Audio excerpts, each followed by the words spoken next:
That was me! Yes! That voice. You know it instantly.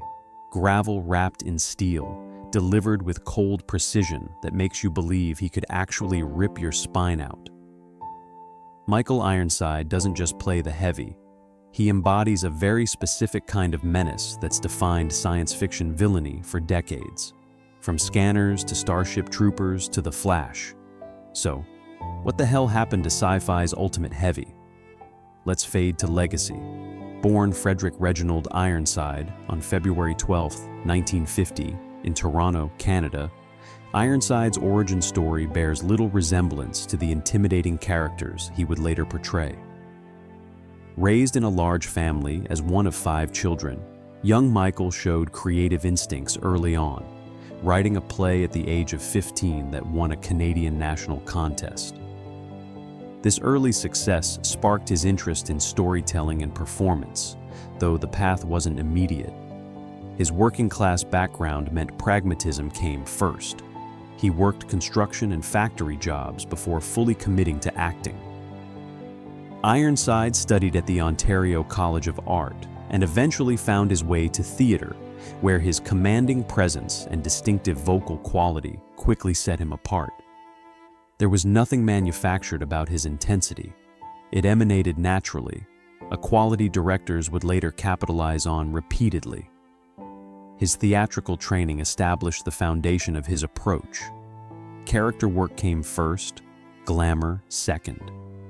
Even in his earliest roles, Ironside brought a craftsman's dedication, studying human behavior and finding the truth in even the most fantastical characters. The breakthrough came in 1981 with David Cronenberg's mind-bending horror film, Scanners, where Ironside played the telepathic villain, Daryl Revok. If you've never seen the film itself, you've almost certainly seen its most famous scene, a man's head exploding in gruesome detail. But what made Ironside's performance remarkable wasn't the gore, it was his controlled intensity. He didn't choose scenery like typical genre villains. Instead, he brought a frightening stillness, suggesting a mind capable of terrible things without needing to raise his voice. The performance caught Hollywood's attention, earning critical praise and establishing him as a compelling antagonist. While not a massive box office success initially, Scanners grossed nearly $14 million against its $3.5 million budget and has since become a cult classic.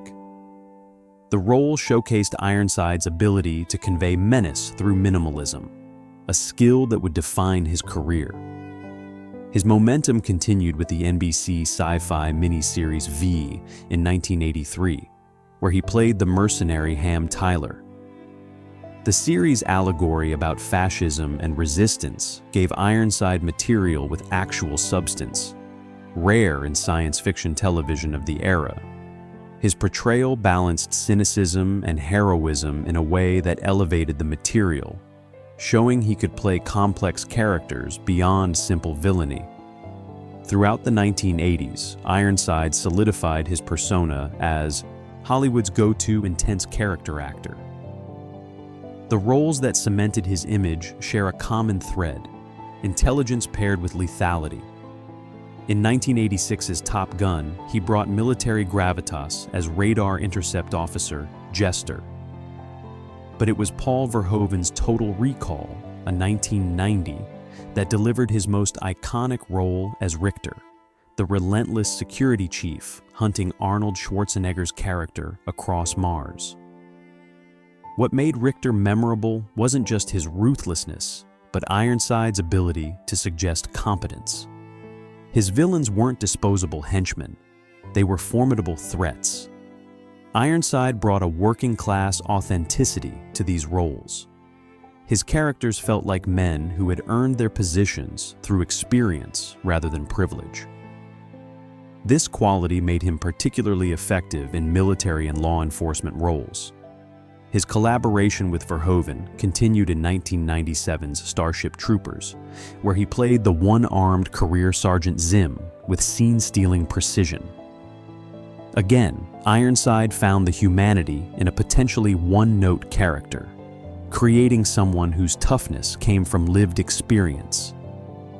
The film underperformed at the box office, but has since been re-evaluated as a brilliant satire, with Ironside's performance highlighted as one of its strengths. By the mid-1990s, Ironside had appeared in over 100 films and television shows, establishing a clear persona, the authoritative, morally ambiguous professional. Whether playing military officers, police detectives, or corporate enforcers, he brought a similar intensity that made him instantly recognizable, a double-edged sword for any character actor. The headwinds that affected Ironside's career weren't dramatic scandals or public meltdowns.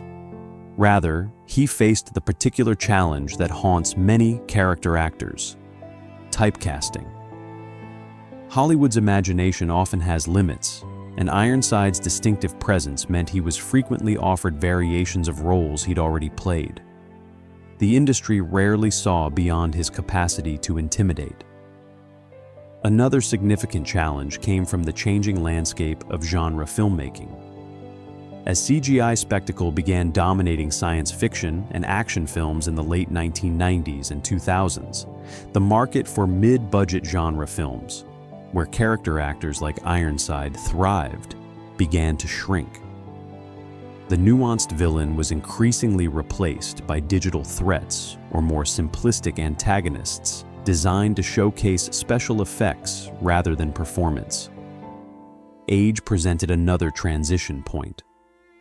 While leading men often face career cliffs when they can no longer play romantic leads, character actors like Ironside face a more gradual evolution. The physically demanding roles that defined his early career naturally became less frequent, requiring adaptation. But unlike many peers, Ironside approached this phase with professional resilience rather than resistance. There were also health challenges, though Ironside has kept many details private. In 2012, he reportedly battled thyroid and prostate cancer, experiences he's discussed minimally in interviews. True to his no-nonsense persona, he's approached these challenges as private matters rather than public narratives. Perhaps most significantly, Ironside has never been interested in fame for its own sake. In an industry that rewards self-promotion, his focus has remained steadfastly on the work. This professional integrity has earned him respect, but potentially limited his breakthrough to household name status. He's chosen artistic consistency over celebrity, a choice that's shaped the trajectory of his career. Rather than fighting the current, Ironside pivoted strategically, diversifying his creative portfolio in ways that capitalized on his strengths while opening new opportunities. One of the most successful transitions came through voice work, where his instantly recognizable bass rumble became a valuable asset. Most notably, he voiced Sam Fisher in the first 5 installments of Ubisoft's popular Splinter Cell video game series, creating one of gaming's most beloved protagonists.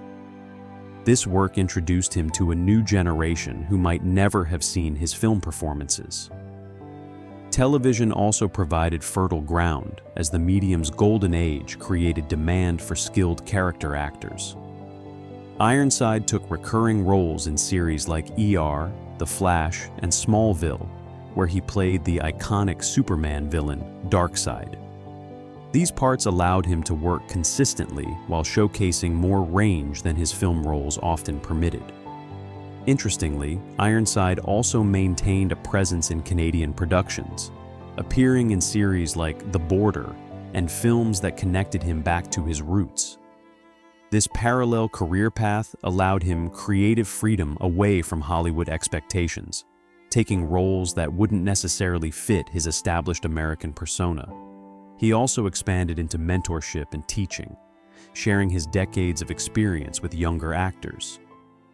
In interviews, Ironside often emphasizes craft over celebrity, discussing the psychological preparation behind performance rather than industry gossip. This focus on technique over fame speaks volumes about his priorities as an artist.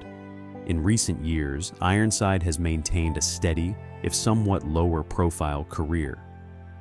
He appeared in the science fiction thriller Synchronic, 2019, alongside Anthony Mackie, bringing gravitas to a supporting role.